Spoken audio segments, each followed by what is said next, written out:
Bueno, buenas tardes para todos. Muchas gracias a los que están llegando puntuales. Bienvenidos, como siempre, a este nuevo espacio que estamos otra vez reactivando. Habíamos dejado unos días sin emitir nuestras charlas, pero bienvenidos a todos. Muchas gracias por la puntualidad. Vamos a esperar 2 minuticos mientras se conectan más amigos y comenzamos. Muchas gracias. Por lo pronto les agradezco si se reportan, si nos están escuchando bien, si pues también saber desde dónde se están conectando para conocernos un poquito más entre todos.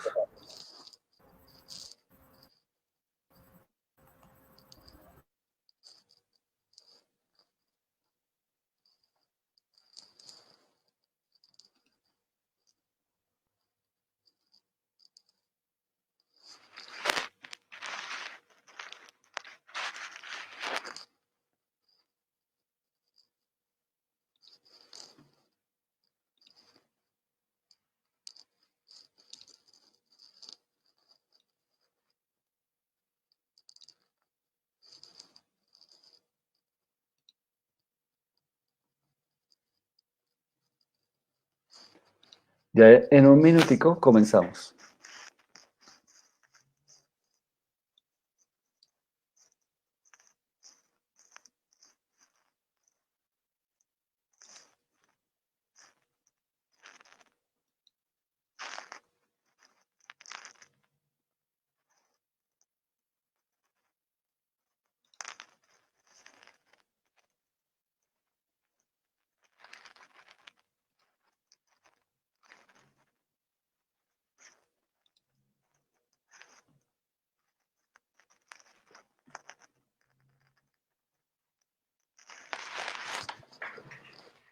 Bueno, bienvenidos, buenas tardes para todos. Bienvenidos a nuestra 14ª charla de Divulgar. Somos estrategias, modos y medios para la divulgación del patrimonio arqueológico y la apropiación social también del mismo. En el día de hoy, pues venimos a compartirles, junto con el amigo Everardo Herrera, una serie de reflexiones y, por qué no decirlo también, denuncias en torno a la situación actual de los sitios con arte rupestre en Colombia. Bueno, primero pues me presento, soy Diego Martínez Celis, soy magíster en Patrimonio Cultural y Territorio y me desempeño también como investigador y gestor de arte rupestre de hace un poquito más de 20 años. Y me acompaña el amigo Everardo Herrera. Everardo es licenciado, es historiador, perdón, es magíster en Museología y Gestión de Patrimonio Cultural de la Universidad Nacional. Y bueno, primero le voy a dar la palabra a Everardo para que nos salude. Bueno, muy buenas tardes. Gracias, Diego, pues, por la invitación para dialogar un poco y para compartir un poco las experiencias y sobre todo las perspectivas que se generan un poco con el tema del arte rupestre, ¿no? Tan de boga y tan en primera línea que se está generando ahorita con todo este tema de la apropiación y esa búsqueda de significados, pero también que nos evidencia y que nos permite afrontar o poner también en lupa una serie de situaciones que se vienen presentando en torno a ellos. Entonces, pues muchísimas gracias, Diego, y pues este es un espacio como más charladito en donde pues las intervenciones que vayan teniendo a lo largo de la charla yo las iré manifestando a Diego o iremos como dialogando un poco no esperaremos como hasta el final las preguntas, sino que la idea es como ir a hacer un poco dialógico, ir construyendo entre todos, ¿no? Gracias, Everardo. La idea de invitar a Everardo también es como un comentador y Everardo, pues, fuera de que me va a apoyar aquí en revisar los comentarios que ustedes vayan haciendo, pues él también nos va a aportar desde su conocimiento, pues también como vigía de patrimonio y gestor de patrimonio cultural en general, pero específicamente del arte rupestre, como también se ha venido desempeñando allá desde el municipio de Soacha y otras zonas en Cundinamarca. Entonces, que saludamos a Luz Graciela Yoli, a los amigos de Vigías de Patrimonio Cultural Antropos, a Linda Chavarro, a Catalina Bonilla, desde La Paz, Bolivia, a Rafael Robles Cuellar, que le manda un saludo especial a Everardo, y bueno, a Diana Vargas. Rafael, Y, que tiene un proceso bastante interesante y es pues una de las personas que está al frente de todo lo que está pasando en USME, ¿no? Con el área arqueológica protegida y con toda la complejidad que implicó o que implica este proyecto, ¿no? ok, no lo conocía y mucho gusto. Igual para todos los que se están conectando y bienvenidos. Entonces vamos a comenzar aquí la presentación con el contenido. Pues básicamente van a ser tres partes. En una primera parte vamos a explicar de qué se trata el concepto del sitio con arte rupestre y sobre todo en qué consiste su gestión patrimonial. La segunda parte será una exposición de casos de gestión patrimonial, digamos, lo que hemos llamado como incipiente, es decir, como unos primeros inicios de gestión que están haciendo especialmente las comunidades locales y que desafortunadamente no se están haciendo de la mejor manera y por eso también tratamos de enfocarnos en este caso en los eventos desafortunados porque pues desde luego también hay experiencias exitosas, pero lo que queremos sí es llamar la atención sobre la situación que en aras de la apropiación social de este patrimonio se están tomando decisiones que no están llevando a la conservación de los sitios y que más bien los están poniendo en riesgo. Entonces es un poquito también de pedagogía y desde luego queremos también conocer de parte de nuestros oyentes de hoy también sus experiencias, porque seguramente muchos están también en este momento iniciando estos procesos de gestión y nos gustaría también pues, una retroalimentación. Y al final, pues ya nos dedicaremos más a los comentarios y si es del caso el debate. Queremos, si alguno de ustedes se siente, digamos, en capacidad y puede de pronto intervenir en vivo con nosotros, nos lo expresa y le mandaremos el link para que se conecte igual aquí en vivo y pues podamos también intercambiar opiniones y cuestiones en torno a este tema. Entonces, bueno, vamos a empezar por el comienzo. Entonces, cuando hablamos de arte rupestre, ¿de qué hablamos? Básicamente hablamos de pinturas y grabados que fueron pues, realizados sobre rocas en entornos naturales desde épocas muy antiguas. Sabemos que por lo menos aquí en Colombia, desde el periodo prehispánico, que fue un periodo de por lo menos unos 10.000 años, hasta muy posiblemente después de la invasión europea, algunos años durante la colonia, se siguió realizando arte rupestre. Entonces, hablamos de dos tipos de manifestaciones, básicamente lo que es las pinturas, mal llamadas pictografías, de pronto más adelante les digo por qué son mal llamadas así, y los grabados que también se les dice petroglifos. Entonces, esto es de lo que vamos a hablar básicamente.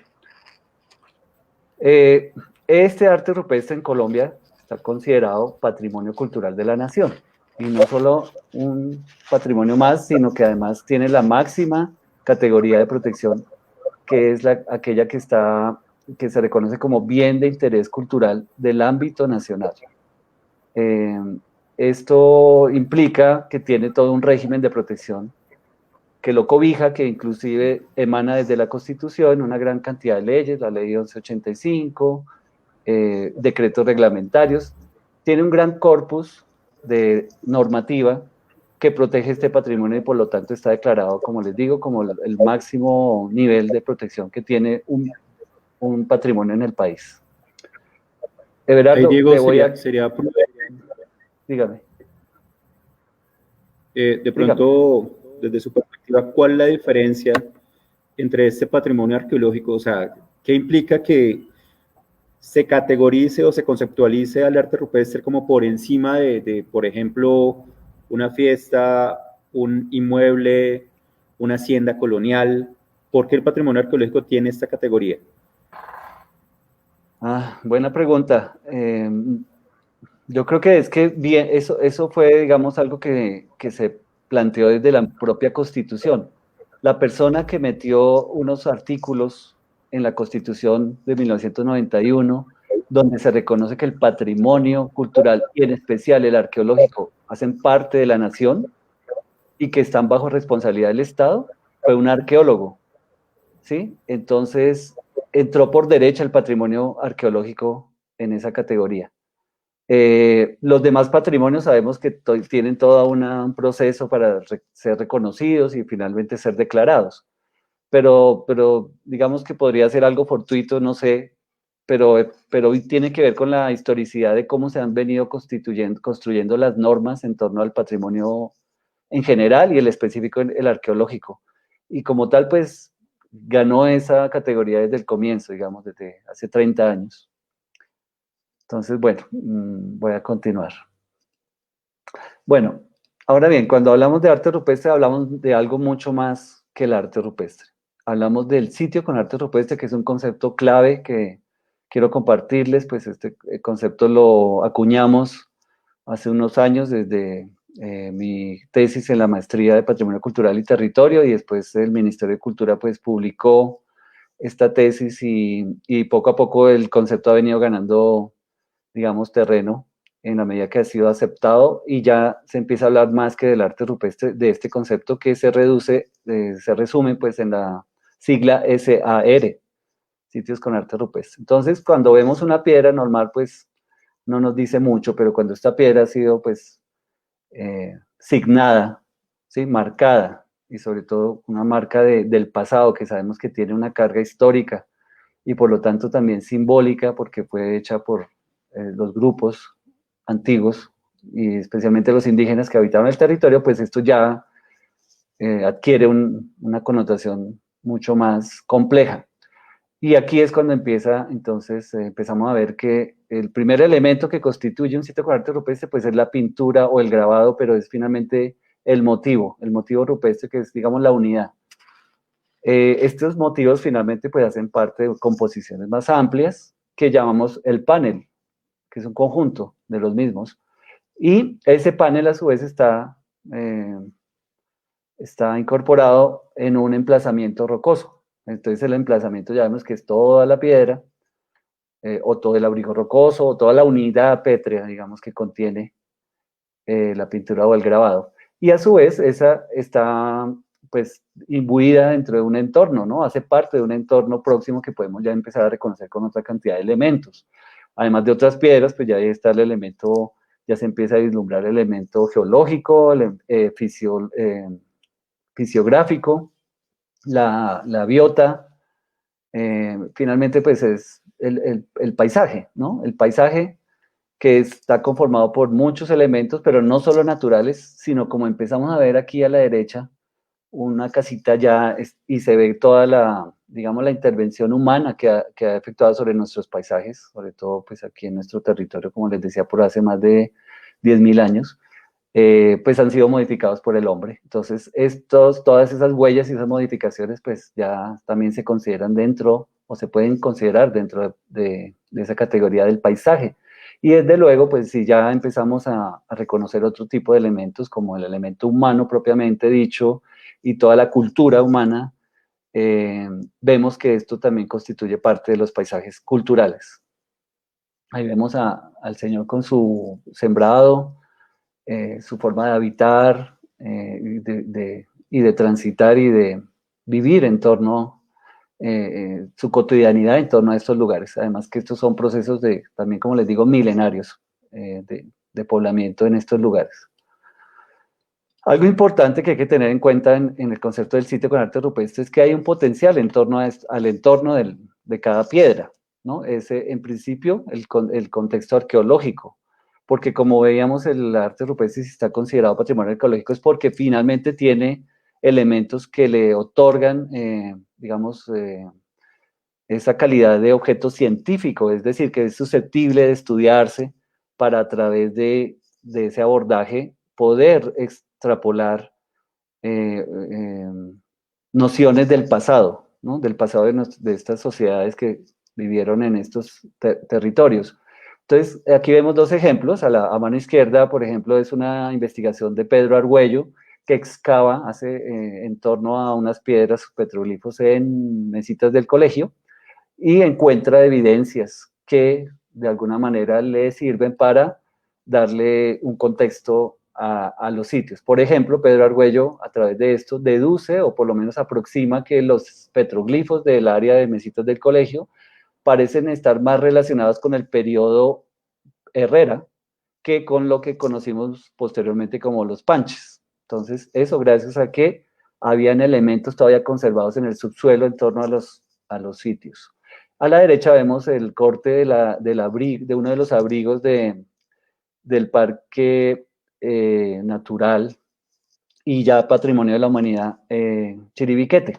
Aquí vemos uno de los cortes, vemos a la derecha donde están las pinturas, los paredones, y al excavar bajo los paredones vemos toda la estratigrafía que deja ver la cantidad de evidencias, especialmente el carbón que fue datado para aproximar cuándo se elaboró, o por lo menos cuándo se habitó el lugar, ¿no? Esto en Chiribiquete hay que aclarar lo que no se sabe exactamente las fechas de las pinturas, sino las fechas de carbones asociados a abrigos donde hay pinturas. Por lo tanto, no es lo mismo y no podemos afirmar que sean tan antiguos. Sin embargo, esto les estoy mostrando porque es el contexto arqueológico que está implícito sobre todo en el subsuelo, en torno a los sitios. Y aquí vemos el contexto simbólico, es como la dimensión ya que tiene que ver más con la forma como los grupos del pasado, pero también los presentes, se han relacionado con estos lugares y han generado, dígame. Diego, es importante decir porque, por ejemplo, para las personas que no son cercanas a la arqueología, y una pregunta recurrente es ¿por qué?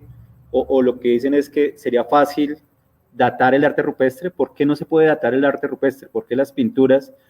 ¿O cómo se puede saber si esas pinturas qué tan antiguas son? Usted nos estaba hablando que como por asociación, y sí sería bueno como explicar un poco esto de qué hace o cuáles son las dificultades de la datación de la pintura en sí. Listo, gracias, Ever.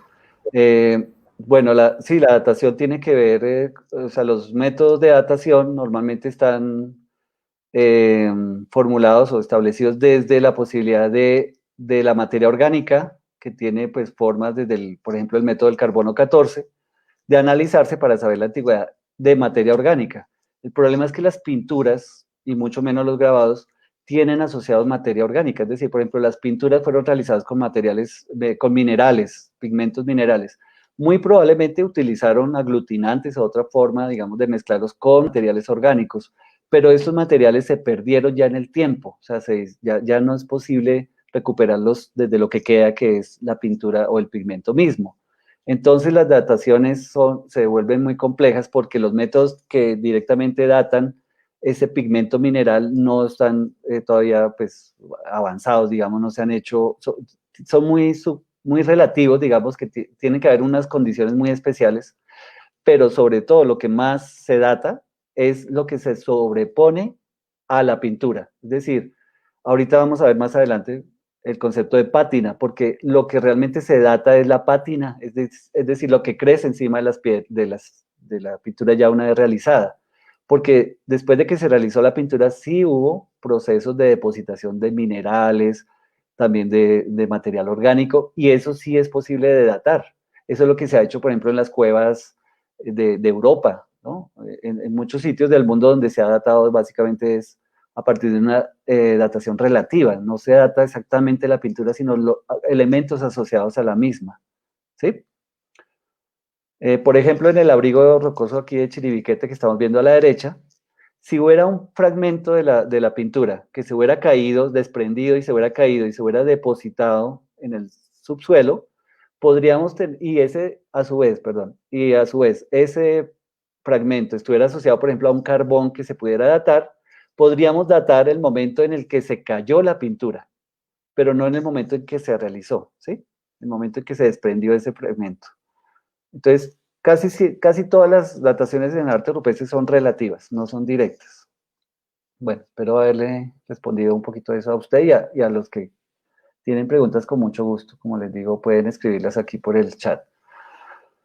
Bueno, como les decía, también el contexto simbólico en torno a los sitios es importante reconocerlos. El proceso simbólico, lo simbólico del pasado, pero también del presente. Aquí les traigo un caso pues, que me gusta mucho nombrarlo porque es una piedra muy famosa en el raudal en el Baupés. No estoy seguro cuál es el río. Pero la piedra de Nji, esa piedra pues fue documentada por Raigel Dolmatov y es una piedra muy famosa pues allá en la zona, sobre todo para los indígenas de actuales pues o contemporáneos, es producto y es el centro de su mitología. Entonces hay toda una cosmología que ellos han organizado en torno a la significación de este sitio. Como vemos a mano derecha, aquí hay un esquema, vemos que la piedra en G es el centro, es como este círculo rojo, sería el centro de todo el territorio tucano. Y a su vez hay unas correspondencias de lo que hay en el entorno de este centro, que sería como cada uno de los puntos donde vive uno de los clanes, o vivía, pues en el momento en que se recogieron se hizo etnográficamente por la recolección de esta significación, vivían unos clanes diferenciados del mismo grupo tucano, pero cada clan a su vez se identificaba con una estrella diferente. Acá arriba vemos los nombres de estrellas que forman constelaciones: Pollux, Capella, Aldebarán, Canopus, Sirius. Entonces vemos cómo hay todo un orden, cómo hay toda una cosmología en torno a una piedra. O sea, mire la potencia que puede tener ese como un hito del territorio, pero no solo un hito geográfico, sino simbólico y ordenador de toda la forma de concebir el territorio y relacionarse con él de estos grupos indígenas. Si eso se ha podido rastrear más o menos en un presente próximo, imagínense cómo pudo haber sido de estos sitios en el pasado, toda la carga que pudieron haber tenido. Bueno, entonces finalmente vemos que sí, que ya hay que reconocer que de los motivos al emplazamiento, al entorno próximo, hasta finalmente englobar los paisajes, toda esa suma de elementos es lo que conoceríamos como un sitio con arte rupestre.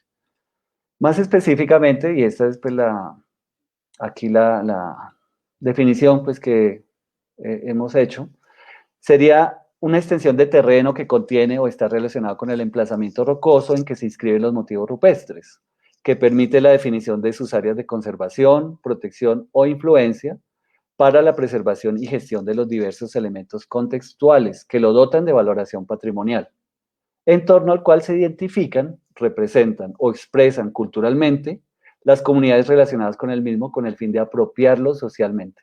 Esta es la definición que hemos hecho del sitio con arte rupestre, que finalmente es un concepto para la gestión integral del arte rupestre.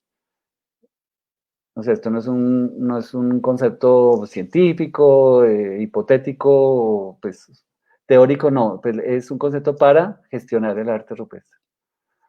Pero, ¿qué está pasando con los sitios? Entonces, esos elementos que acabamos de ver integrados realmente no están la manera tan positiva como lo acabamos de mostrar, sino que realmente ya están todos alterados, todos tienen algún grado de intervención, lo cual hace que el sitio con arte rupestre ya no se vea en su integralidad y se empiece a identificar la cantidad de alteraciones o afectaciones que ya hoy en día los tienen, digamos, en estas condiciones. Aquí vemos, por ejemplo, que finalmente tanto, por ejemplo, dinámicas como la extracción minera, el graffiti, los usos inadecuados en torno a los sitios, generan un deterioro y una pérdida tanto del arte rupestre como de su contexto. Pero más adelante ya vamos a ver un poquito las verdaderas problemáticas.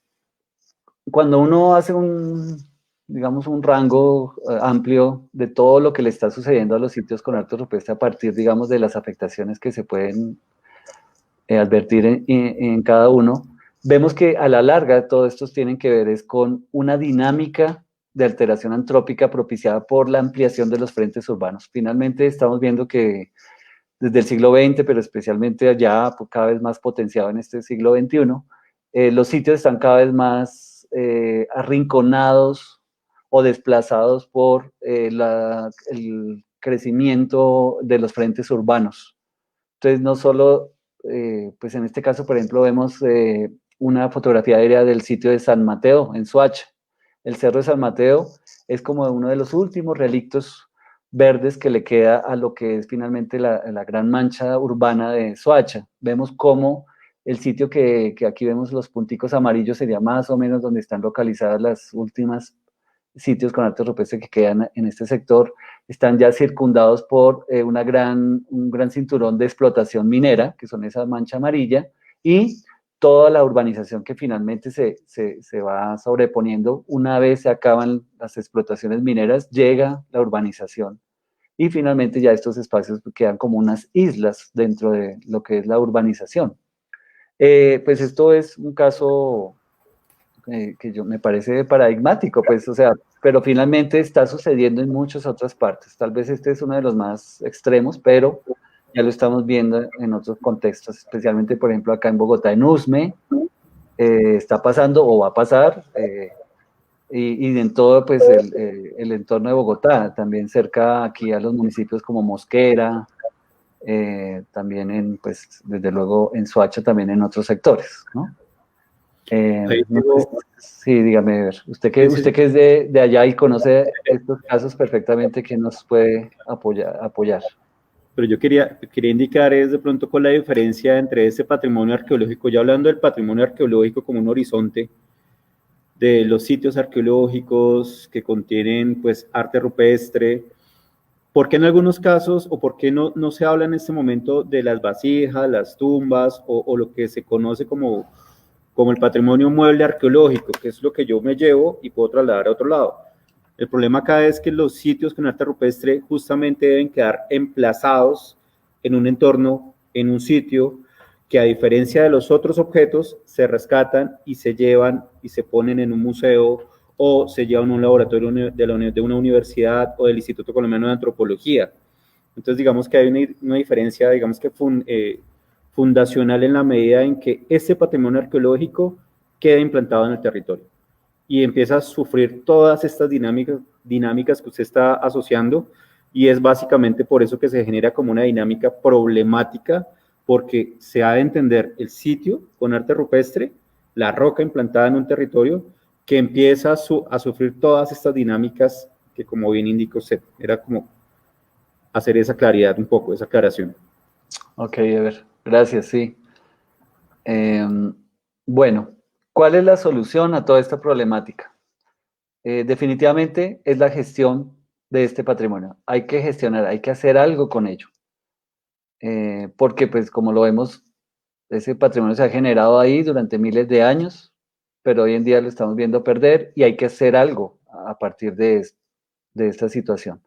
La gestión patrimonial, pues, digamos, se entiende como, y lo voy a leer, perdón, como la integración de diversas acciones de investigación, conservación, administración, divulgación y protección normativa, tendientes a la protección y aprovechamiento en el marco del desarrollo sostenible del patrimonio cultural y en específico de los sitios con arte rupestre. Entonces, como ahí vemos en esa ruedita, estas acciones digamos, universos un poquito separados, pero finalmente todos están integrados en una cadena.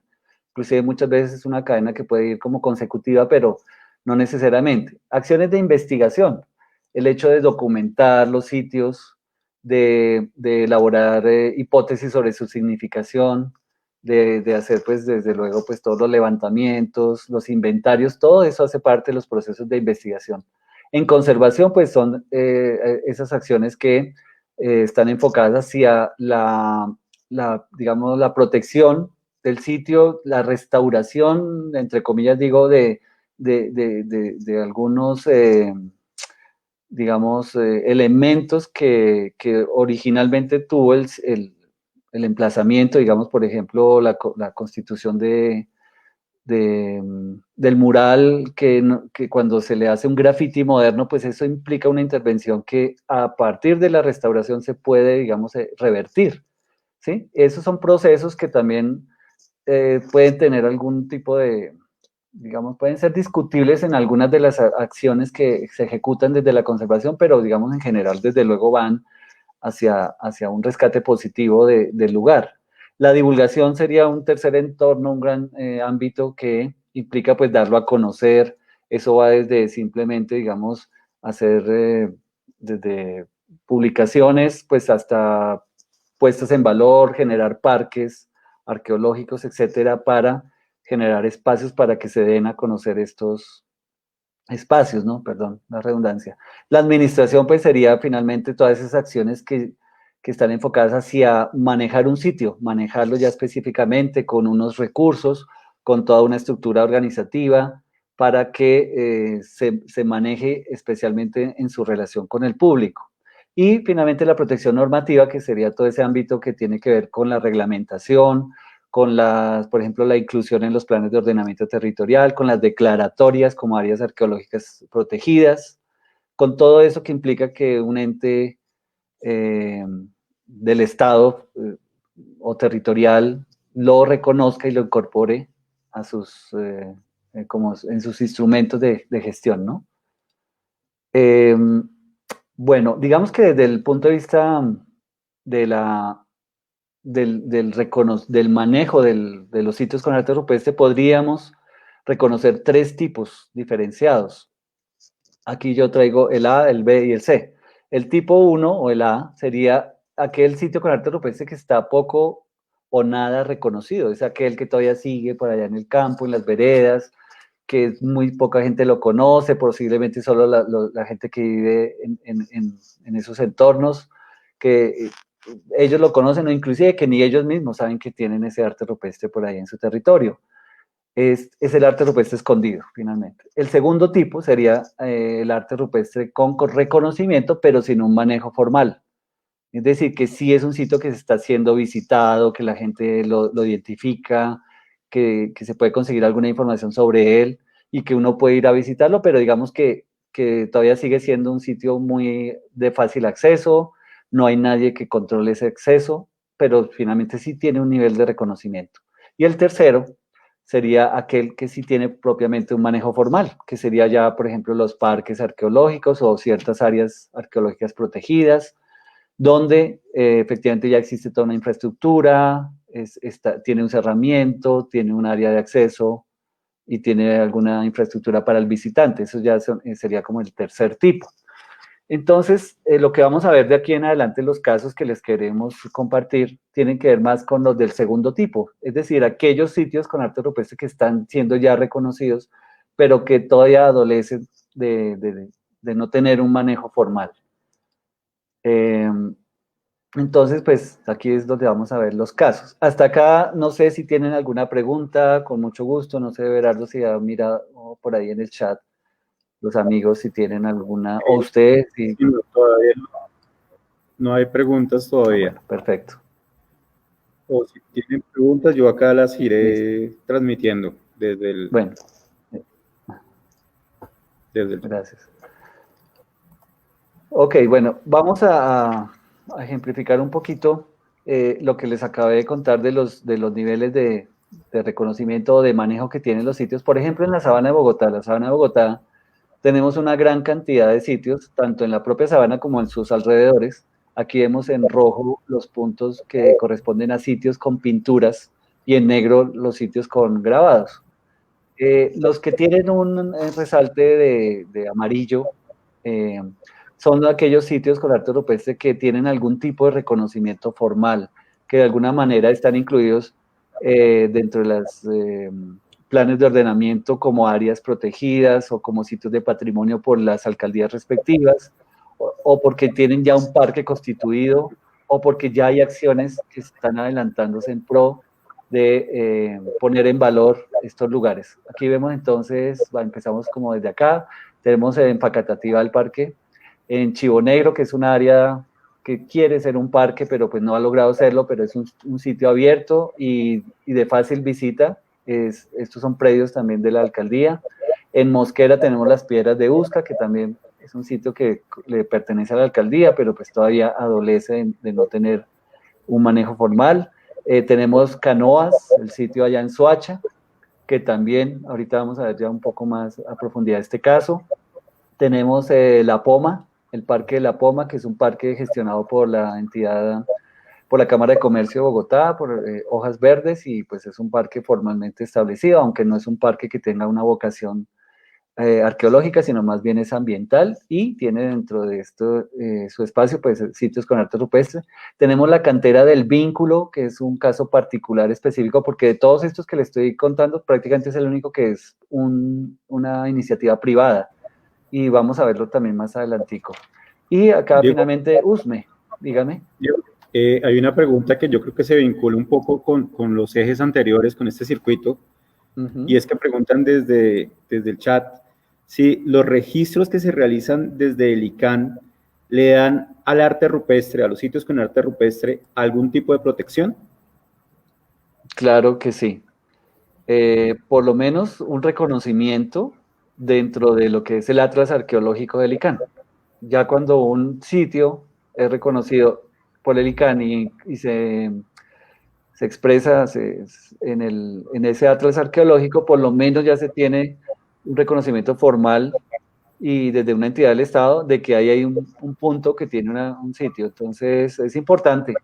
Puede que eso no genere en sí mismo como una normativa específica sobre el uso, especialmente del suelo alrededor del sitio, pero sí por lo menos un reconocimiento formal que puede servir como para apoyar procesos, por ejemplo, de defensa del territorio cuando va a haber un proyecto de infraestructura o algo que puede modificar ese lugar. Entonces, por lo menos se tiene la referencia de que el ICANN lo tiene reconocido en el Atlas.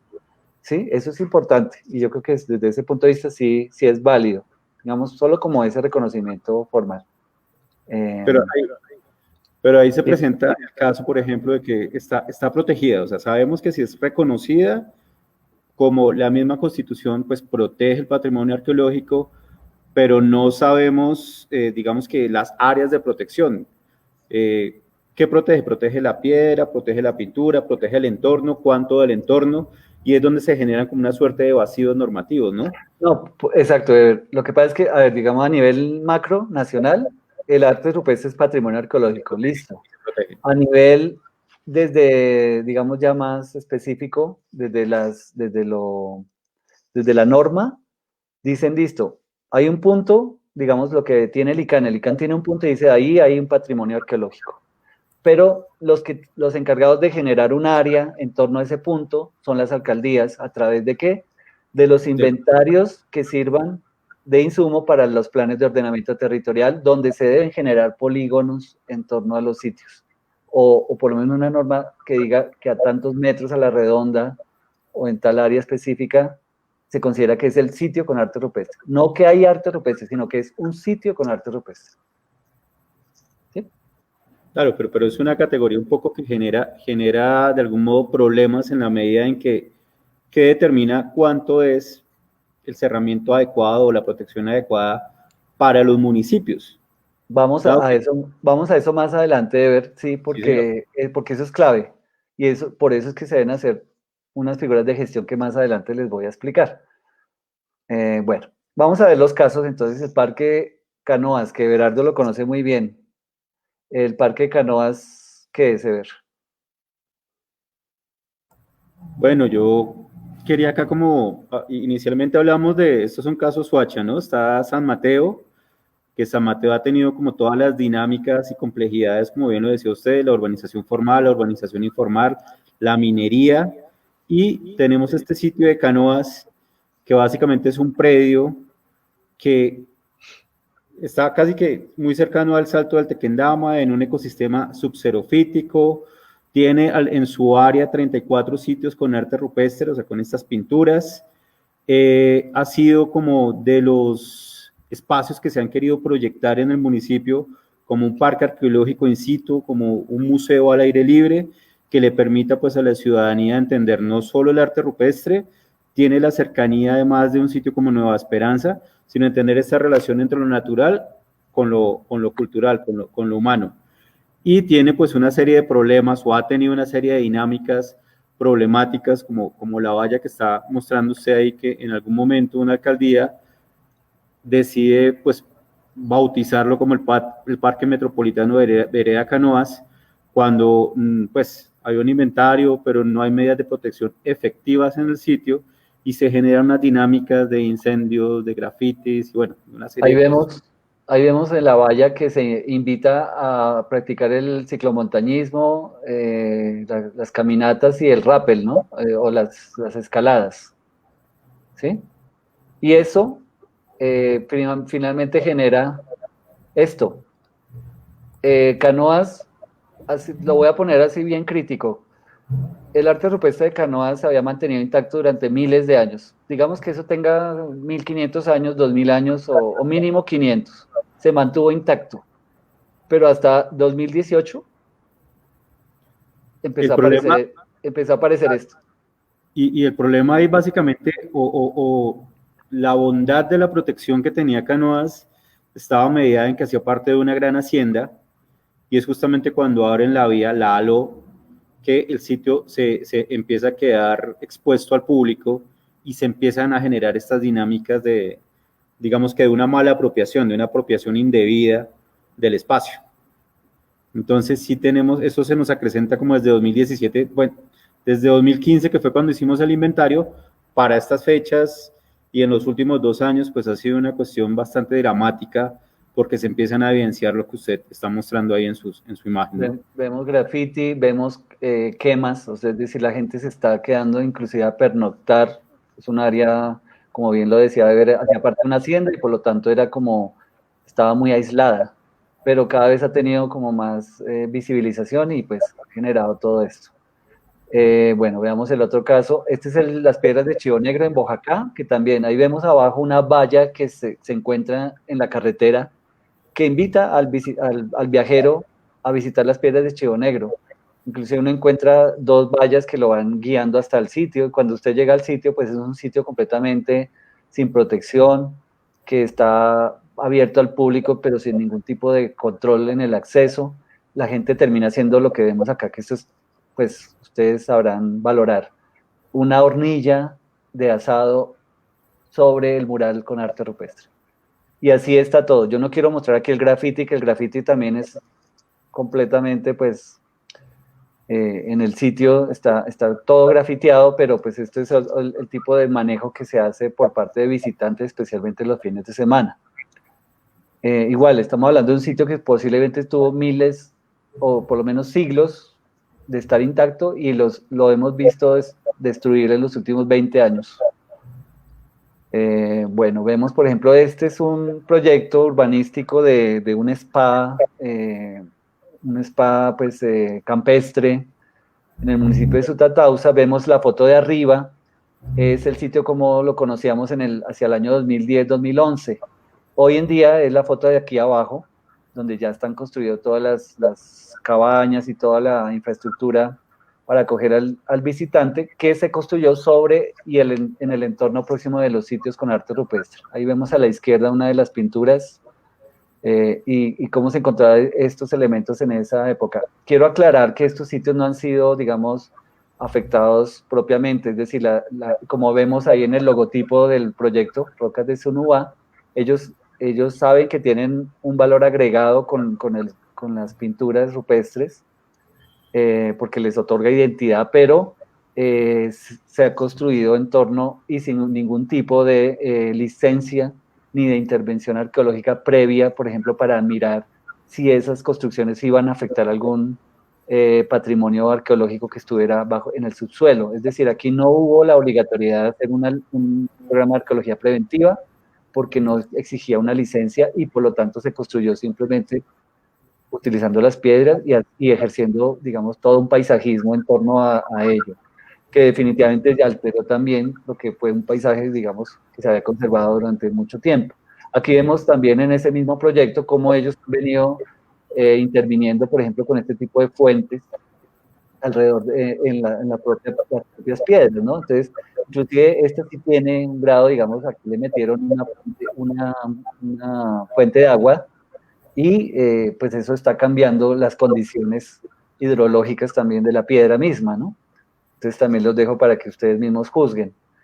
Eh, bueno, este es un caso también paradigmático porque eso es la piedra de Aipe, en el Huila, tal vez el sitio más famoso de arte rupestre, por lo menos en el sur del país, y fue conocida desde la Comisión Coreográfica. Aquí vemos un grabado hacia 1850, de cómo estaba la piedra, era conocida como piedra pintada, y en los últimos años ese mote de piedra pintada lo han querido como hacer explícito, y le han aplicado pintura. Desde luego son pinturas pues ya industriales o actuales dentro de los surcos, y vemos que no solo no se contentaron con eso, sino que le construyeron alrededor toda pues estos muros en concreto, y le pusieron un techo.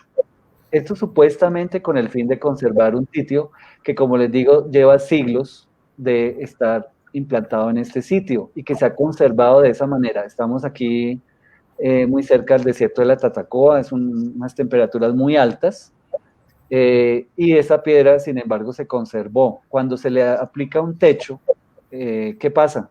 Ese sombrío genera varios grados de temperatura menos y una relación con el medio ambiente diferente a como venía comportándose, digamos, o acostumbrándose la roca durante siglos. Entonces, no sabemos de qué manera todavía va a afectar o está afectando el hecho de que esta piedra tenga sombra ahora permanente y que ya lleve unos 10 años con esta sombra. Fuera de eso, todo el tipo, digamos, de líquenes y cosas que naturalmente le crecían, pues ya aquí están teniendo también otro comportamiento porque ese sombrío es una afectación reciente. Entonces, además de la ruina que está presentando, por ejemplo, esas infraestructuras, el techo se cae, ahí vemos, por ejemplo, que tenía una barda y está en ruinas. Esto tal vez lo han ido a veces mejorando un poquito. Y si vemos a la mano izquierda, aquí en la parte baja de la piedra, vemos una parte más clara. Esa parte fue excavada cuando se hizo esta intervención. Y se excavó y se descubrieron unos nuevos grabados, si los pueden ver ahí aquí abajito. El problema fue que para hacer esa intervención tampoco se hizo un programa de arqueología preventiva. Es decir, se excavó sin que un arqueólogo, por ejemplo, estuviera mediando, y por lo tanto se pudieron haber perdido ahí elementos de contexto, sin hablar de todo lo que implicó hacer esta explanada que está aquí enfrente, y pues también pues para que miremos cómo se están afectando en aras supuestamente de la conservación, pero finalmente estamos alterando los sitios. Este es un caso ya mucho más concreto en el sentido literal, porque le construyeron toda una edificación, una casa, digo yo, a un petrolífero. Esto queda en San Vicente de Chucurí, y vemos pues cómo se genera finalmente esa idea del museo, que creemos que es que los objetos, porque los hemos visto, estamos acostumbrados a que los objetos arqueológicos estén dentro de un museo, dentro de una vitrina. Creemos que con el arte rupestre hay que hacer lo mismo. Y entonces les hemos construido, como no podemos llevar la piedra al museo, entonces le construimos un museo alrededor de la piedra. Y pues esto, a mi modo de ver, es un exabrupto, porque finalmente, como les digo, están rompiendo con todo el contexto de lo que es el sitio con arte rupestre, tanto arqueológica como simbólica o también paisajísticamente, ¿no? Bueno, este es un caso también reciente, pasó este año, un gestor cultural muy bien intencionado, digamos, que ha querido llamar la atención sobre el desconocimiento o el abandono que tienen muchos sitios con arte rupestre en Pitalito y municipios anexos allá en el Huila. Desafortunadamente, pues a él se le ha ocurrido pintar las piedras. Él dice que con pinturas orgánicas, pero así sean pinturas orgánicas, no las está interviniendo. Esas piedras no tenían esa pintura, o no sabemos si la tuvo hace siglos, pero la perdió. Y lo que se está haciendo ahora es una intervención moderna donde se le están sumando elementos que están contaminando lo que es originalmente el sitio. Vamos a ver, ahorita más adelante les explico de qué se trata. Bueno, esto hasta aquí, ¿cómo vamos a ver? Bueno, acá hay dos interpelaciones, Diego. Dígame. Una es que si usted conoce algún documento o una base de datos en que se pueda consultar sobre este arte rupestre. La segunda pregunta. es ¿Sí? Ángela desde Suezca, y para saber si usted tiene alguna referencia a las piedras de Suezca, ¿no? Ok, sí, bueno, de las piedras de Suezca también vamos a verlas ahorita más adelante. Y al amigo de Ecuador que nos pregunta, pues, de arte rupestre en Colombia hay muchas referencias. Puede consultar Rupestre Web, que también le vamos a dar la referencia al final, pero rupestreweb.info, ahí va a encontrar mucha información del arte rupestre de aquí de nuestro país. Gracias por estar aquí atento a nuestro conversatorio. Bueno, Aquí hay otra cosa, Diego, y es dígame. esa relación que se genera. Bueno, usted lo decía jocosamente, como de buenas intenciones, ¿no? Pero es esa relación entre activar un sitio económicamente o en beneficio de la comunidad, en torno con, por ejemplo, Chivo Negro, Ujú, como canoas, o como es que el arte rupestre tiene que servir para algo y tiene que generar algún tipo, no solo de valor identitario, de valor social para la comunidad, sino que tiene que generar como de algún modo ganancia, recurso, dinero. ujú. Y lo que uno ve es una relación bastante cercana, pero casi que destructiva, entre lo que es turismo y patrimonio, o en este caso arte rupestre, no patrimonio, específicamente el arte rupestre. Ujú. A veces, deliberadamente, vemos que en Chivo Negro pues hay un anuncio que son de estas señales de turismo nacional que indican pues que hay un parque arqueológico. Incluso también pasa con el caso de Soacha, que es un anuncio de la misma alcaldía diciendo aquí hay un parque, vengan, Ujú. pero en función de activar algo, no hay una buena activación, y simplemente se genera es casi que una exposición para la destrucción del sitio, ¿no? Tal cual. Así es, de ver. Bueno, quiero hacer un paréntesis, ya que se está hablando, digamos, del hecho de aplicarle pigmentos o algún elemento a las pinturas o grabados. El concepto de la pátina. Esto es importantísimo. Aquí a mano izquierda vemos el concepto de la estratigrafía, que es en lo que finalmente se basan en gran parte los arqueólogos para definir la antigüedad o la historicidad, por qué no decirlo, de cualquier elemento arqueológico. Es decir, los elementos arqueológicos que se han depositado en la Tierra, o también los paleontológicos, ¿no? Estamos hablando de fósiles, de tumbas, de huellas de habitación de viviendas, etcétera. Pues estos sitios se pueden reconocer es cuando se excavan a través, digamos, de en qué nivel de esa estratigrafía, de las capas del suelo, se encuentran. De acuerdo al nivel en el que se encuentran, se puede aproximar al contexto, ¿no? Como tanto arqueológico, o por ejemplo, si es un fósil, si usted encuentra un fósil de un animal en cierto estrato, puede decir, ah, eso es del periodo tal, Pleistoceno, de tal era, ¿no? Etcétera. Eso es importante y es clave, o sea, básicamente la arqueología está basada en esta idea de la estratigrafía. Resulta que el arte rupestre también debe entenderse así, pero en una estratigrafía ya no horizontal, sino vertical. Entonces aquí a mano derecha vemos un ejemplo, vemos una pintura con arte rupestre que está en Suezca, es una pintura como ustedes ven es polícroma, tiene rojo y amarillo, y la pintura está en un soporte rocoso que, como ven, esas manchitas oscuras corresponde al líquen, ¿sí? Es material orgánico que se ha depositado y también algunos minerales que se han venido depositando. Vemos en el corte que está dibujado acá, entonces el sustrato rocoso es esto gris, digamos la línea roja sería la pintura roja, ¿sí? Y digamos la parte amarilla sería el pigmento amarillo.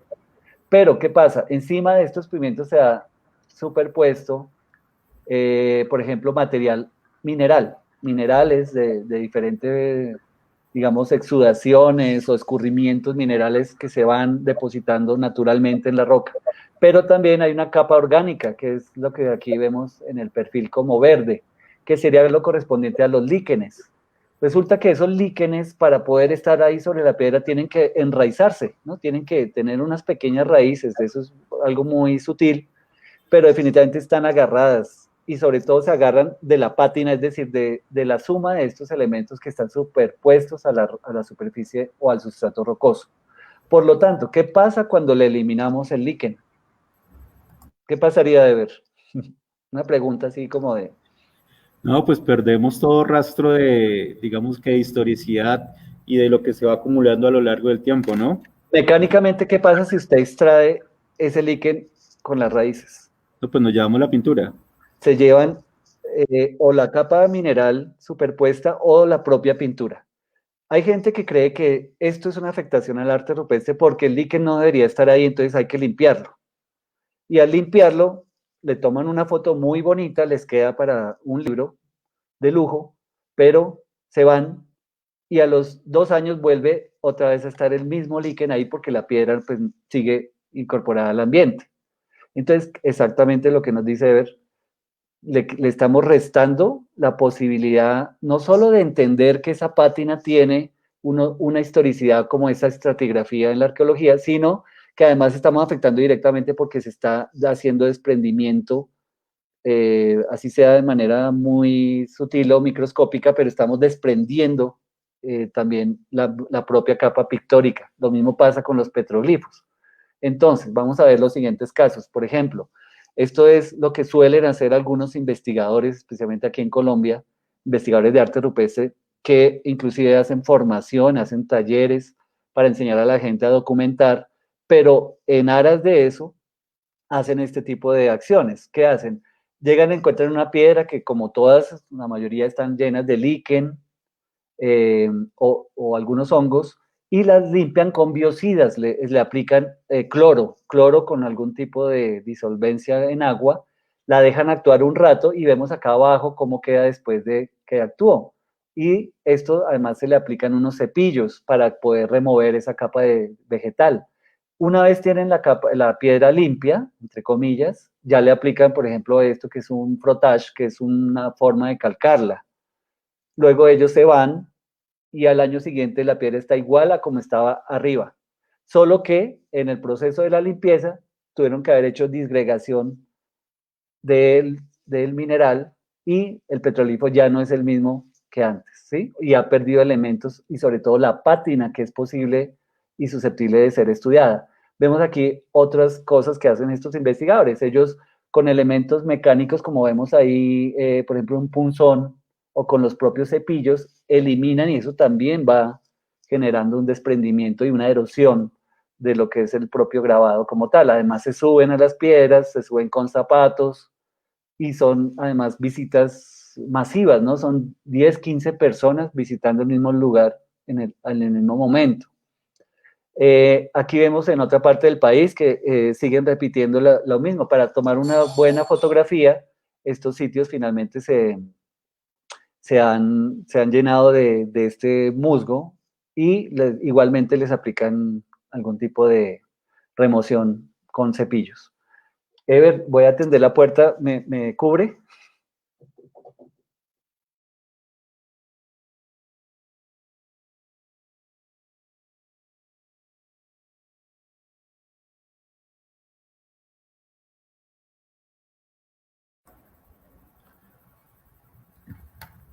Esperemos 5 No, ya minutos llegué, mientras ya atiende llegué. Diego que... Qué pena, cosas aquí de la casa. Bueno, entonces les comentaba, bueno, ese tipo esto se repite en muchas partes del país.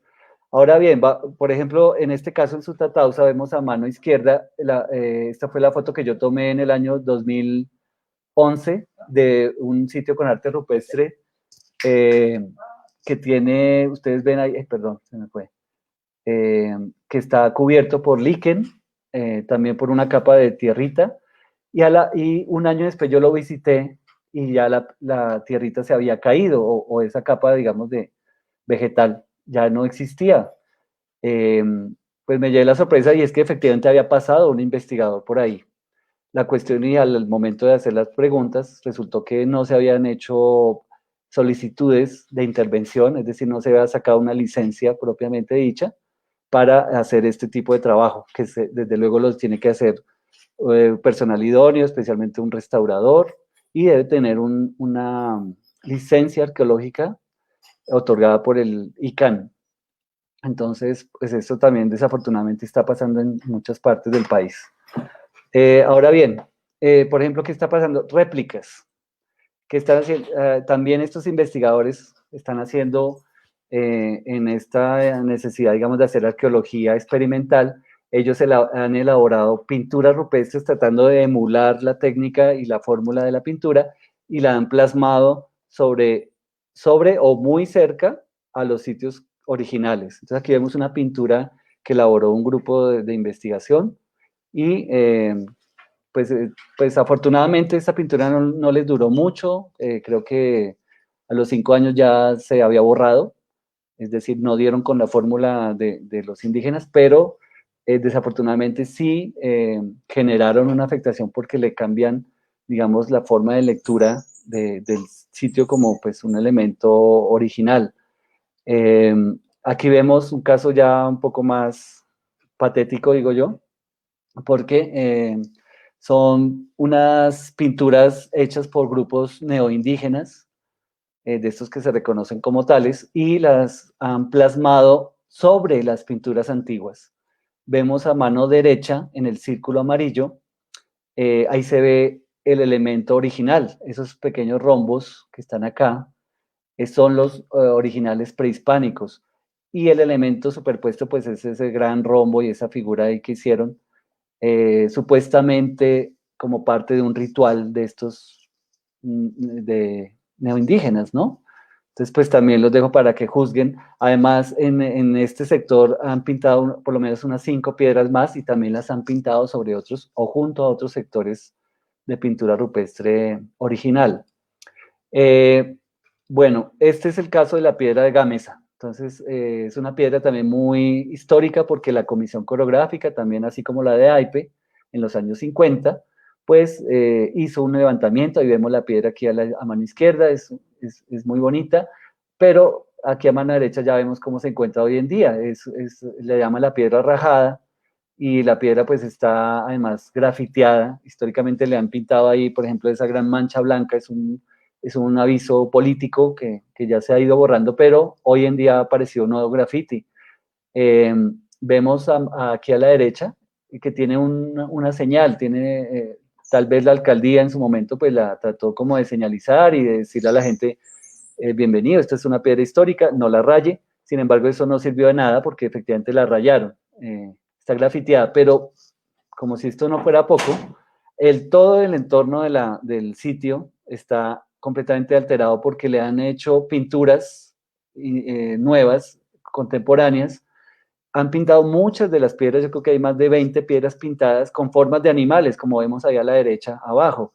Esas son pinturas hechas por artistas pues, contemporáneos, desde luego, pero todo el sitio hoy en día lo conocen como el zoológico de piedra. Entonces, como para que veamos cómo el imaginario del arte rupestre generó finalmente que se hicieran estas expresiones alrededor, pero todo esto a la larga está trayendo también el graffiti y está como naturalizando el hecho de que las piedras son pues lienzos que se pueden rayar o pintar de manera indiscriminada, ¿no? Finalmente, todo esto que también de pronto fue avalado, creo yo, lo del hecho de pintar el zoológico de piedra fue avalado por una alcaldía en su momento, entonces son acciones desafortunadas, ¿no? Eh, Hablando de réplicas, aquí vemos, por ejemplo, dos casos de petroglifos que son contemporáneos, pero los han querido hacer pasar como indígenas antiguos. Y tenemos la prueba porque tenemos visitas de hace 20 años donde no se registraron estas piedras y hoy en día aparecen de la nada. Y en esos municipios, esto creo que es en Tocaima, eh, efectivamente las muestran como si fueran petroglifos indígenas, pero pues realmente son elaboraciones contemporáneas. El problema, vuelvo a recalcar, es que las han hecho sobre o junto a sitios que sí tienen arte rupestre indígena.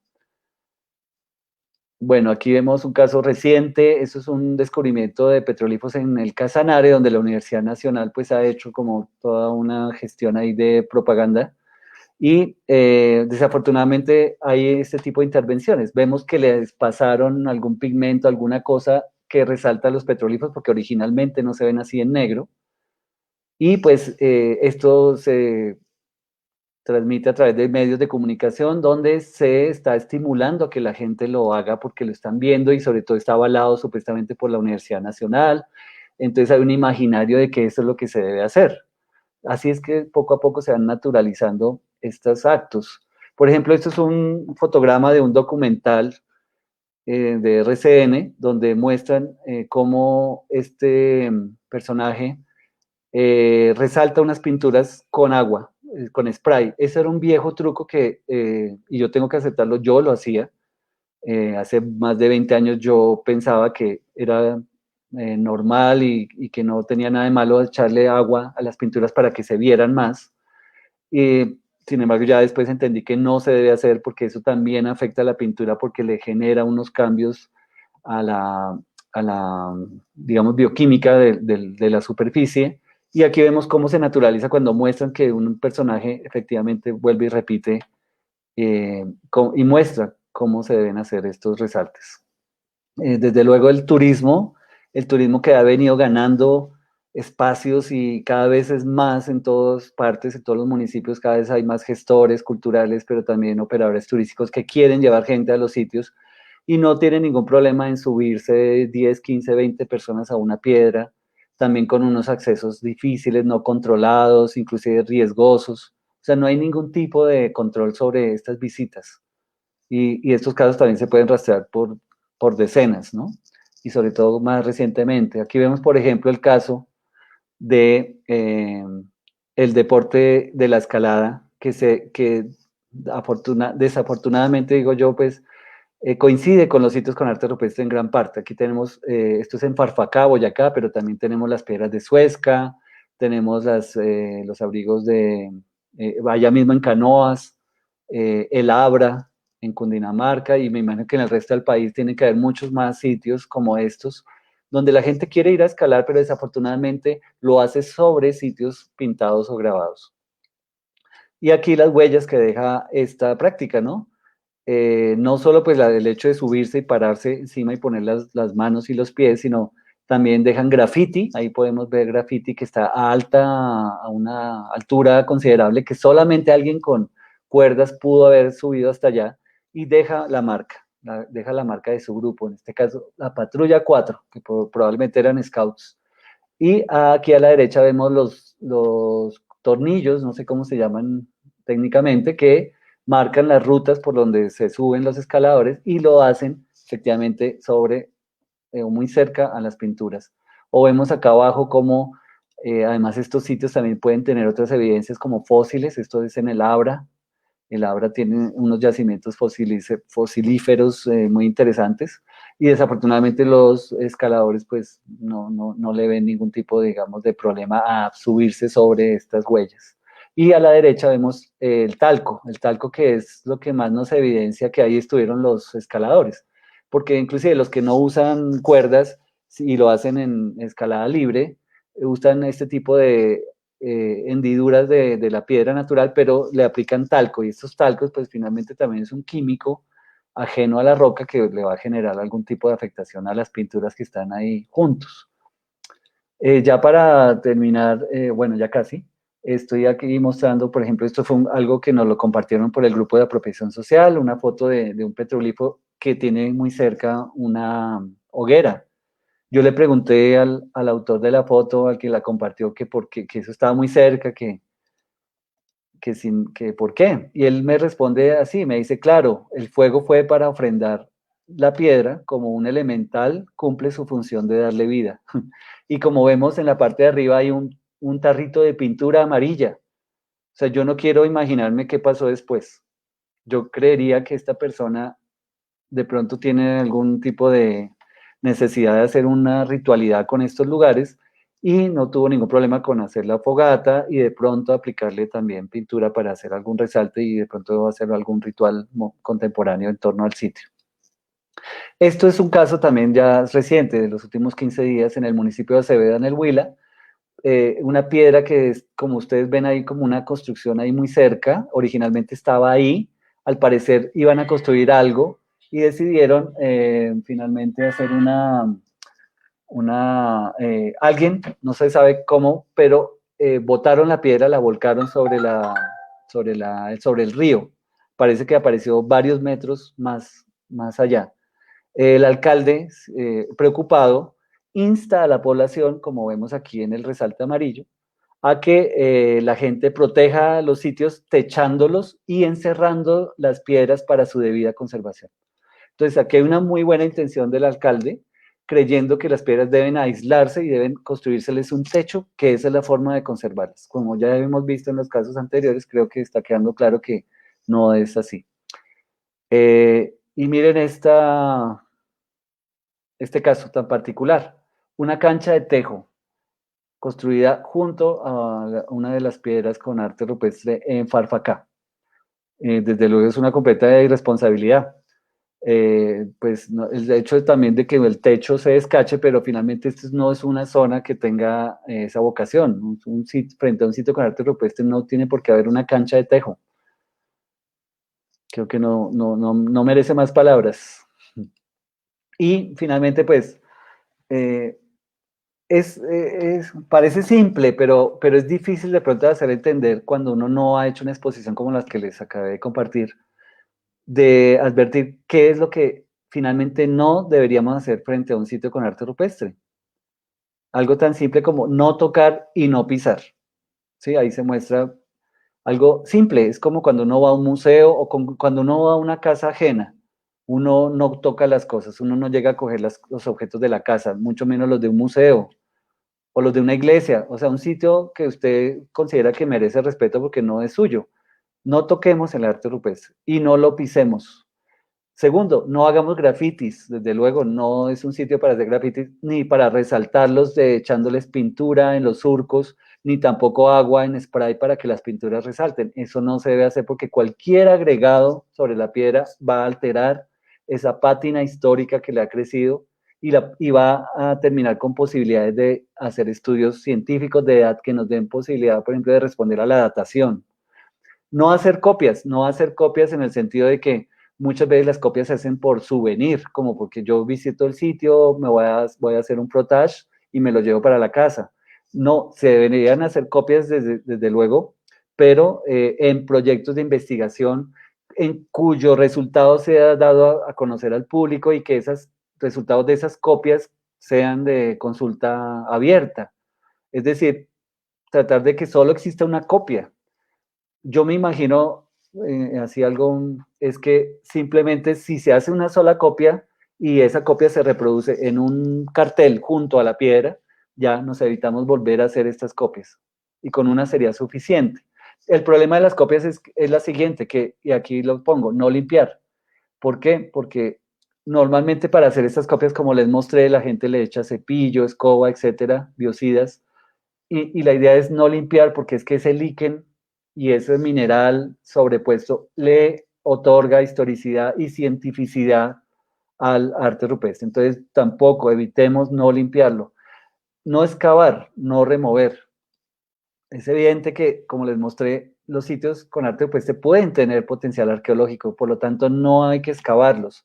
Muchos están excavados sobre todo en búsqueda de estos tesoros o huacas imaginados que se cree que están ahí bajo las piedras, por eso ya muchas piedras están alteradas, pero hay también una gran cantidad que posiblemente todavía está intacta.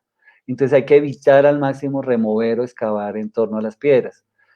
Y por último, no alterar el entorno, que significa, como yo les mostraba, en los entornos finalmente hay un equilibrio y, por ejemplo, si hay un árbol o unas plantas que han crecido junto a la piedra, pues eso ha estado toda la vida ese sitio ha estado incluido en la naturaleza.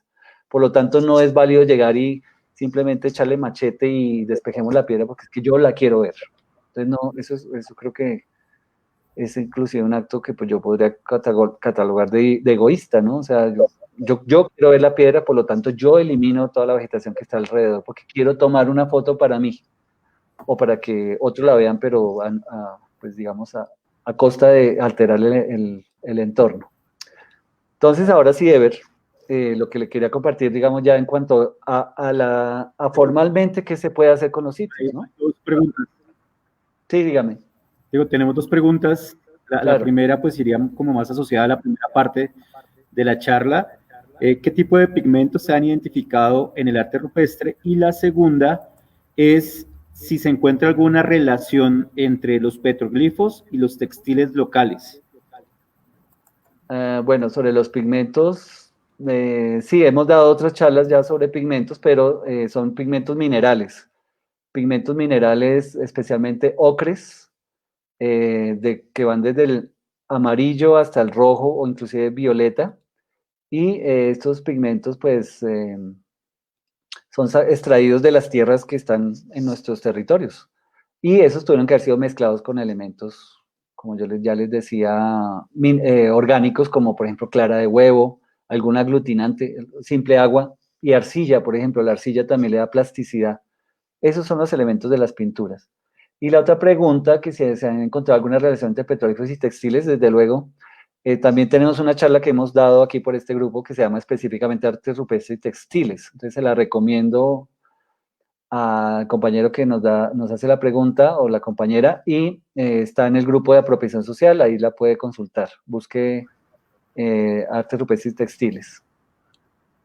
Bueno, entonces ahora vamos ya aquí a mostrar dentro de la gestión formal, ya propiamente dicha, encontramos la posibilidad de que estos sitios con arte rupestre se declaren como áreas arqueológicas protegidas.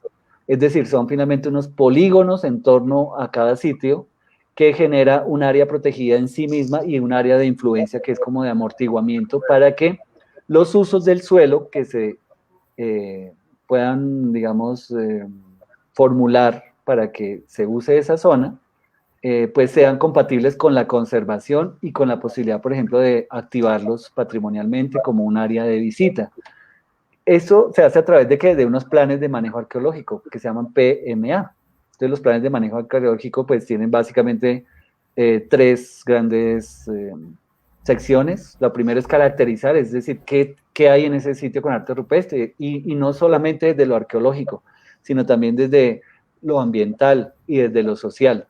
¿Sí? Entonces, básicamente son como varios componentes que tienen que estudiarse y caracterizarse. ¿Para qué? Para la segunda fase, que es la valoración y el diagnóstico. Entonces, una vez se identifica qué hay, se sabe, se le otorgan unos valores patrimoniales que están relacionados al sitio, que no solo, como les digo, no solo están implicados, digamos, con lo arqueológico, sino, por ejemplo, pueden haber valores ambientales, valores simbólicos, porque puede que esos sitios hayan tenido algún tipo de connotación también para grupos sociales en el presente o en el pasado, y otro tipo de valores asociados. Y el diagnóstico básicamente nos dice es cómo está eso que encontramos. Entonces, ese diagnóstico nos da la posibilidad de la tercera fase, que es la formulación, es decir, qué vamos a hacer con el sitio. Entonces, en la formulación decimos, ahí es donde es propiamente el plan. El plan dice, bueno, como encontramos que tenemos esto, y eso se encuentra de esta manera, por lo tanto vamos a hacer lo siguiente. Y ese es un plan de manejo arqueológico. Esto permite, como les decía, una declaratoria de área arqueológica protegida y, por lo tanto, una incorporación a los planes de ordenamiento territorial. Eso debería ser como el enfoque final, porque de nada sirve hacer planes de manejo arqueológico si por ejemplo, la entidad territorial no lo reconoce. Si no lo reconoce, eso fue plata perdida, plata y energía perdida. El ICANN, si lo considera, puede, mediante una resolución, hacer esa declaratoria que es del ámbito nacional. Entonces, por eso ya tenemos 20 y pico de áreas arqueológicas en Colombia. Entre ellas, por ejemplo, la recientemente declarada Parque de Chiribiquete, que es inclusive Patrimonio de la Humanidad. Bueno, la puesta en valor del sitio del arte rupestre, como les digo, no se puede hacer informalmente porque nos vemos abocados a lo que acabamos de ver, a que la gente tenga ideas, pero son ideas que se quedan a medio camino muchas veces porque no hay presupuesto, entonces vamos a cerrarla y hacerle un techito, pero entonces ya no podemos hacer un techo de esta manera, sino de este otro. A los 2 años el techo se cayó, además de que no es recomendable ponerle un techo, por lo que ya les comenté que eso altera el microclima del sitio. Entonces la puesta en valor debería tener estos mínimos elementos. Yo aquí lo muestro en este gráfico a la izquierda. Debería ser mínimos elementos de infraestructura para que un sitio esté activado patrimonialmente. Entonces, primero un área bien definida y cuyo acceso solo se puede hacer por un lugar. Es decir, un lugar que debería tener un acceso principal con una sede administrativa donde haya una mínima infraestructura, por ejemplo, un baño para los visitantes. Debe tener un sendero, un sendero por donde transite la gente hacia el lugar y que pueda controlar el acceso o que la gente, digamos, visite otros lugares y que genere algún tipo de afectación. Y debe tener una señalización, desde luego in situ, para que el visitante que llega sin guía, por ejemplo, pues pueda informarse sobre qué hay, de qué se trata ese sitio y pueda inclusive ver, por ejemplo, la transcripción, el resultado de los calcos que hicimos, etcétera. A mano derecha vemos el ideal de un sitio con arte rupestre. Este, por ejemplo, es una recreación de Faca. Desafortunadamente en Facatativá tenemos hoy en día rejas que impiden acercarse a la piedra, y eso fue una medida urgente porque no hubo manera de controlar que la gente no hiciera el graffiti. Pero la idea es llegar a no tener que hacer eso. O sea, la idea es que la gente, una vez entre al sitio con arte rupestre, sienta ese respeto que puede sentir, como les decía, cuando uno entra a una casa ajena, a un museo, a una iglesia, y sienta que lo que hay ahí pues no se toca, y que es para verlo y para disfrutar, digamos, de la contemplación. Entonces, aquí les quería mostrar un buen ejemplo de cómo un proyecto de minería, que siempre los vemos siempre como proyectos que terminan afectando mucho el medio ambiente. Sin embargo, a veces hay iniciativas de gestión sostenible, especialmente aquí, por ejemplo, se rescató un sitio con arte rupestre, y el entorno se restauró ecológicamente. Entonces, esta minera que queda en Soacha, que es la cantera del Vínculo, por ejemplo, estableció y lo llamó como el Centro Cultural Piedra del Infinito. Y es un sitio que abren a la visita de cierto público, de niños o inclusive de adultos mayores. Van grupos, la gente va, se da un paseíto por el lugar, conoce cómo es la piedra, y además de eso, conoce cómo es el proceso de restauración de un sitio que fue explotado en el pasado, ¿no? Entonces tiene una doble connotación, digamos, pedagógica. Eh, y finalmente, les muestro esta foto que es en Suezca, Cundinamarca, Colombia. Es de los pocos sitios con arte rupestre que yo considero que están prístinos, en el sentido de que conserva, por ejemplo, la policromía, y vemos que tiene amarillo y rojo. Esto no es común. Esos otros pigmentos fuera del rojo son pigmentos que ya se han perdido, que encontrarlos es muy difícil porque son muy antiguos y se han perdido por la intemperie. Sin embargo, en sitios como este en Suezca se han conservado. La pregunta es ¿por qué? Y la respuesta es porque el medio ambiente circundante se ha conservado prístino, digo yo también, casi, entre comillas, tal como fue posiblemente en el momento en que se elaboró hace siglos.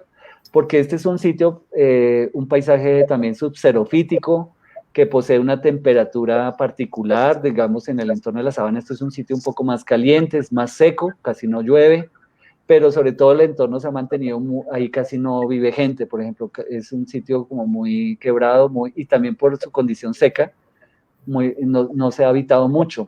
Entonces finalmente se ha conservado en gran cantidad porque no ha sido visitado ni alterado de ninguna otra forma. Entonces vemos cómo un sitio con arte rupestre es evidencia de que el medio ambiente también se ha conservado.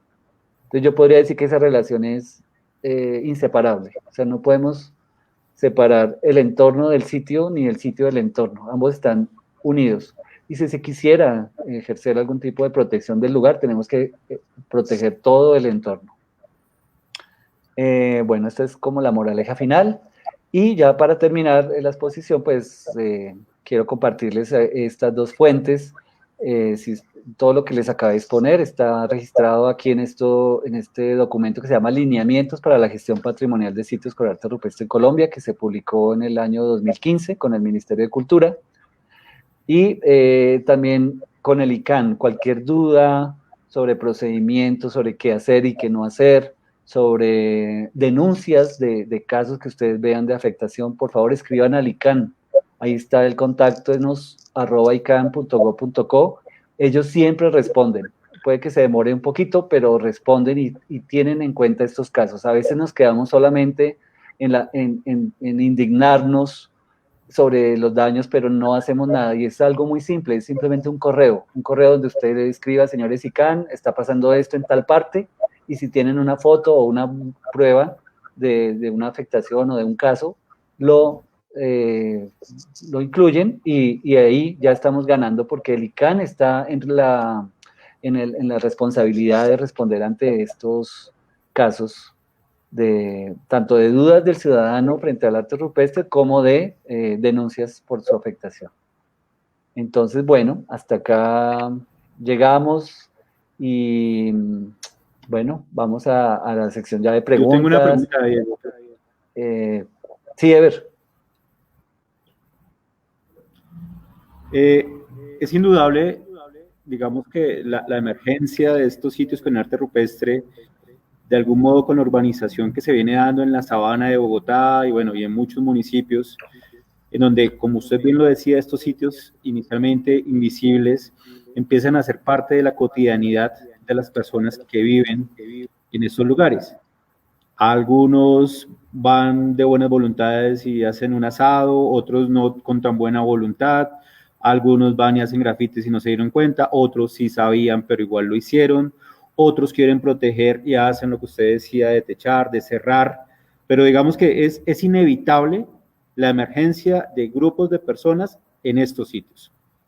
Uh-huh. Conociendo la dinámica que tiene el ICANN, conociendo la dinámica que tienen las alcaldías, ¿cuál sería una buena propuesta o cuál sería un buen camino? Porque esto va a seguir pasando. O sea, las comunidades, las personas, los turistas van a seguir yendo a los sitios. Canoa se cerró, pero la gente sigue entrando. Entonces, digamos que es una pregunta un poco de ¿qué hacemos? ¿Qué hacer? ¿Cuál sería o cómo construir? ¿Cuál sería el camino? ¿Qué hacer? Buena pregunta, Ever. En respuesta a eso, yo pues generé estos lineamientos. Desde luego es una iniciativa muy particular, muy propia. Pues les confieso, o sea, yo me acerqué al ICANN desde el año 2006 a proponerles estos lineamientos. El ICANN no respondió en 4 años. Yo me dediqué a hacerlo como parte de mi tesis de maestría. Logré que se publicara en el año 2015 y a la fecha el ICANN no ha establecido los lineamientos y no ha reconocido esta propuesta como parte de lo que ellos pueden informar a la comunidad respecto al manejo de los sitios. Yo sí creo que el ICANN es el actor aquí principal, porque finalmente es nuestro referente, es nuestra entidad, ¿no? Nosotros tenemos que saber que es una entidad pública, por lo tanto es nuestra, somos ciudadanos y somos parte y tenemos que cómo exigir y desde luego también cómo apoyar a esta entidad, pero nos corresponde tratar de, por lo pronto estamos haciendo esto, ¿no? Estamos tratando de sumar aquí comunidad, de hacer un llamado a la ciudadanía en general a que tratemos de reflexionar sobre estos temas, pero sí requerimos que el ICANN responda de manera explícita y que haga un acompañamiento a estos procesos de gestión local que se están dando. Un acompañamiento real, que no sea solo un formalismo administrativo, burocrático, muchas veces, que es responder con un oficio, sino que realmente manden gente y se acerque, se establezca alguna estrategia para apoyar a los gestores culturales y de patrimonio que están queriendo hacer algo con estos lugares, ¿no?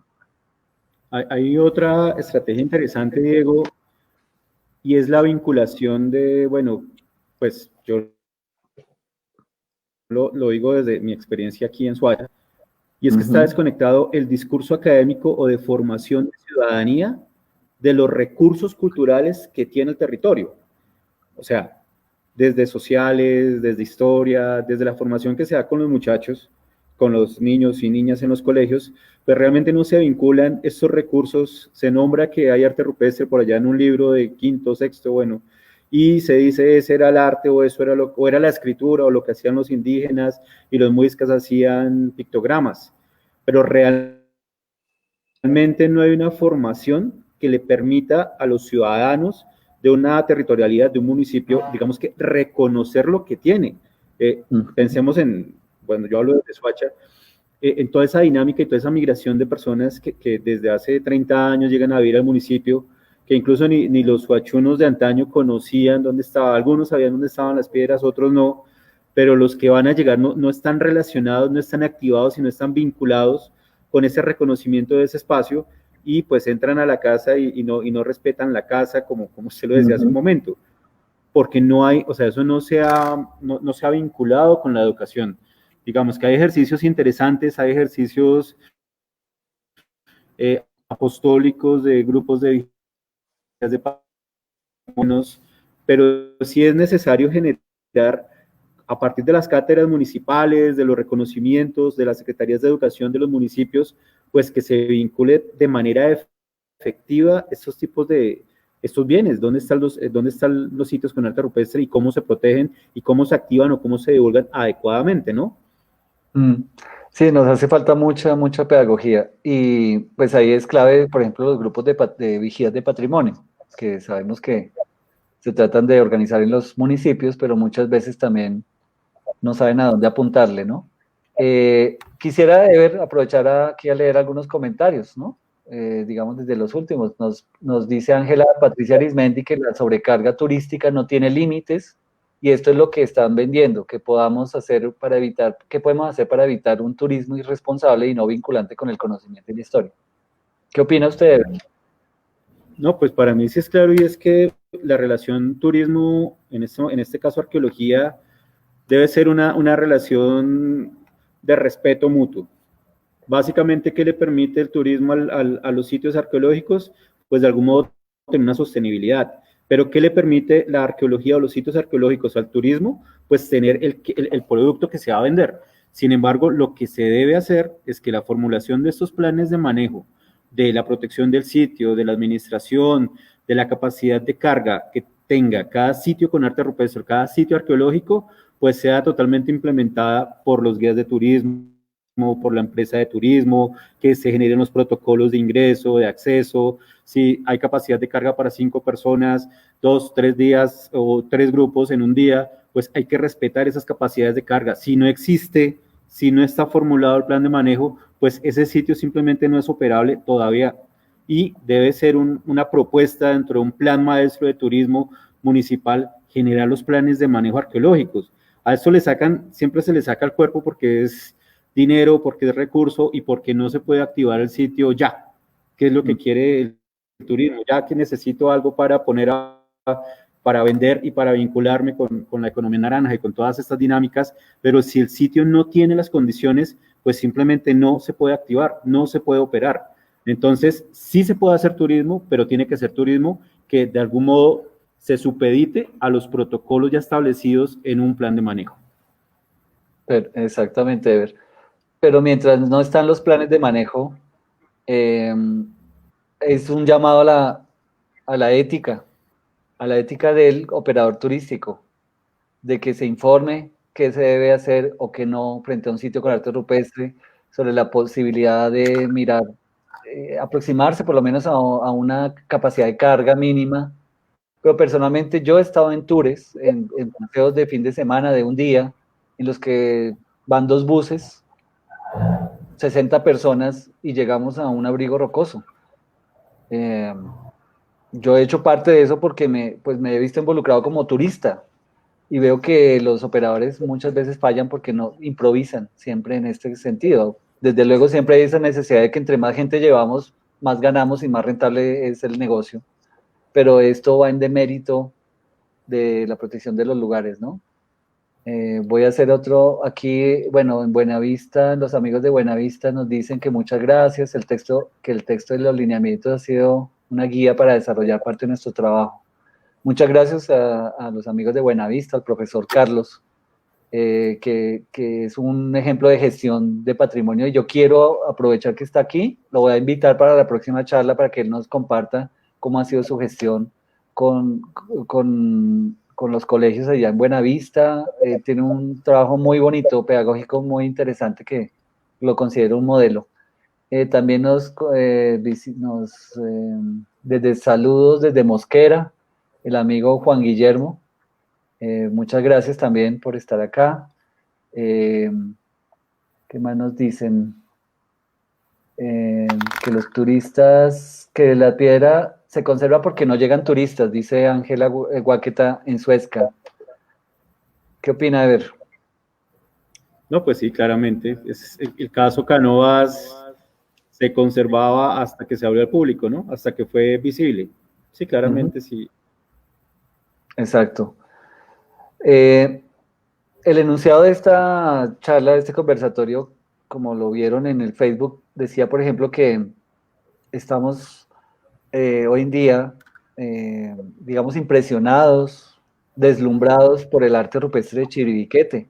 No solo en Colombia, sino en todo el mundo. Todo el mundo está hablando del arte rupestre de Chiribiquete. el Museo Nacional acaba de hacer una exposición sobre el arte rupestre de Chiribiquete. Y todo el mundo está hablando de esto porque se ha considerado la Capilla Sixtina del arte rupestre suramericano. No he dicho, no hay sino palabras para, digamos, de muy grandilocuentes para describir el lugar. Y es un sitio que, como les decía yo, ya está declarado como Patrimonio de la Humanidad. Entonces, de alguna manera ya hay todo un ámbito de gestión y de protección desde ahí. Pero, en contraste, todos los sitios con arte rupestre en Colombia, que son miles de sitios, están expuestos a lo que les acabé de presentar. Finalmente, más que a los agentes naturales, están expuestos a la afectación que les estamos haciendo los que queremos gestionar el patrimonio rupestre.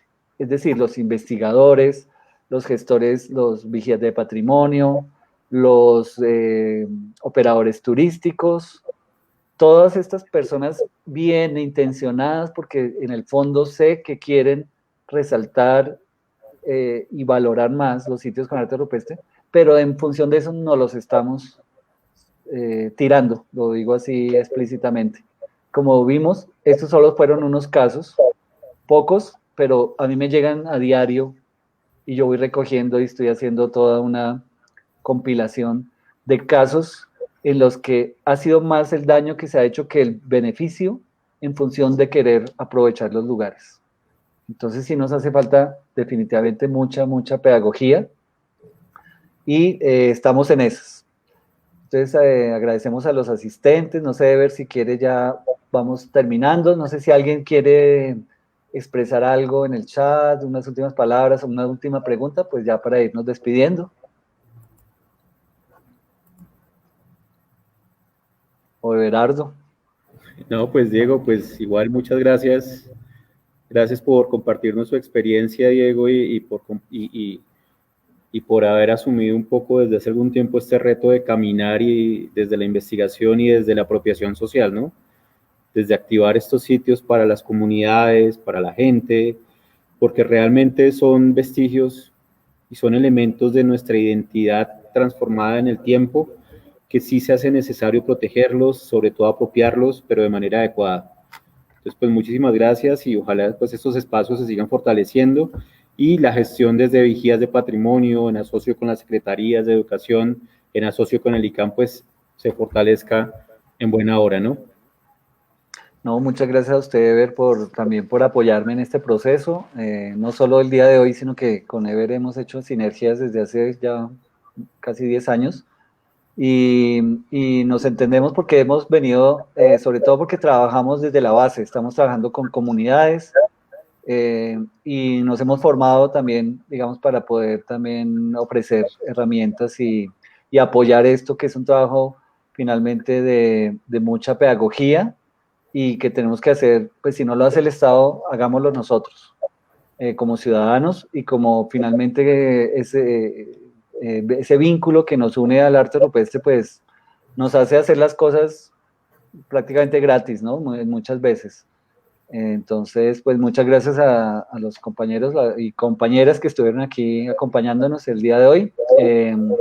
Y esperamos estar próximamente ofreciéndoles otro espacio de charlas, ya sea de apropiación social o específicamente también de arte rupestre. Entonces, muchas gracias a todos. Everardo, muchas gracias. Un abrazo.